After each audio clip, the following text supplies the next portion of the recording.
I get asked quite often if you should go ahead, grab an angle grinder, and hack off your sway bars. Well, the answer is no.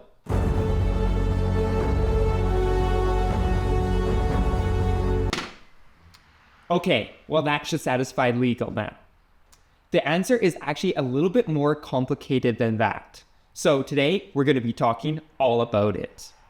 Behind me is my 2004 Subaru Forester that I built as an overland and off-road ready vehicle that I've driven for the last 3 years without a front or rear sway bar. And for me, that was perfect. Even with both the sway bars removed, it has an impressive amount of stability on the road. When I'm driving through the highway or driving on some of the more curvy roads as we get into the mountains, I can drive the car, well, harder than I'm expecting. And well, I think that can be attributed to the lower center of gravity that these Subarus have due to the boxer engine and just the way they're designed. There's a lot of weight pretty low down, and it helps us really keep that roll to a minimum when we're driving on the road. I also think the stiffer springs that I've added both in the front and rear due to the additional load helps quite a bit. I think when you're going with removing sway bars, you do want to take that in consideration when you're selecting your spring rates, because that will have a lot of impact in, again, the body roll the car has. And like I said, even when the roads get a little bit windy, you can drive this car more aggressively than you think you'd be able to with no sway bars. I have no problems leaving Jeeps and trucks with solid axles way behind me, as they just can't keep up with the nimbleness of the Forester. And while you do have to be more mindful as you drive it a little bit harder, it is still a ton of fun, and you'd be really surprised at how aggressively you can really drive this. And when the roads start to turn to gravel, it just gets even better. It keeps the stability that I had on the asphalt, while being able to absorb each bump independently on each corner. This allows me, as far as I think, to probably drive the Forester more aggressively off-road due to the way it handles some of the rougher terrain, and really let the coilovers with the little bit stiffer springs do their job absorbing the bumps I go over while keeping the car pretty much stable.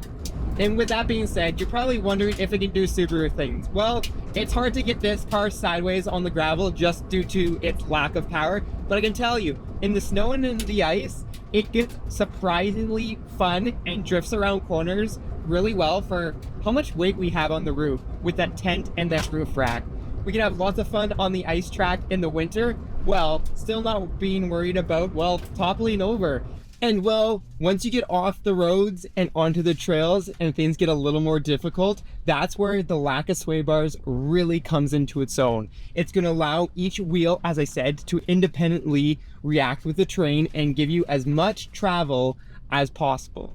And for me, with these coilovers, we are pushing a lot more travel than stock. So that's where I'm able to really utilize that larger amount of travel and really push the Forester as far as it will go. This also allows me to keep, well, my tires on the ground because, well, with open diffs, you're going to be spinning if you start lifting tires. So you're going to want to keep all the tires on the ground as much as possible. And that's what, again, removing the sway bars will allow you to do. It will allow one wheel up on the obstacle while the other ones are down on the ground, making sure that you still have traction throughout the obstacle and ultimately allowing you to keep your speed down and tackle obstacle in a little safer of a manner, rather than just trying to let pure momentum take you through. So if you're thinking about removing your sway bar on your Subaru, here's my recommendation. Go ahead and disconnect the front sway bar on both sides and tie it up in some place. Then go ahead, take it for a drive. If you daily it, and then take it off-road. And after driving it for a little bit, you can go ahead and see if you like it.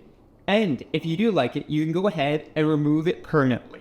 And furthermore, if you're looking for even more travel on your Subaru, you can go ahead and follow the same process for your rear one as well. Seeing if you like it, and if you're liking it, remove it permanently. And, well, if you don't like it, you can go ahead and reattach it with no harm, no foul. And while removing both sway bars on your car is a little less common for those looking for the maximum amount of travel and off-road capabilities, it's what everyone is doing. And well, there you go. You now have a better idea about disconnecting your sway bars and the improvements and the drawbacks of doing so. Let me know down below if you already have or if you're looking to remove your sway bars anytime soon.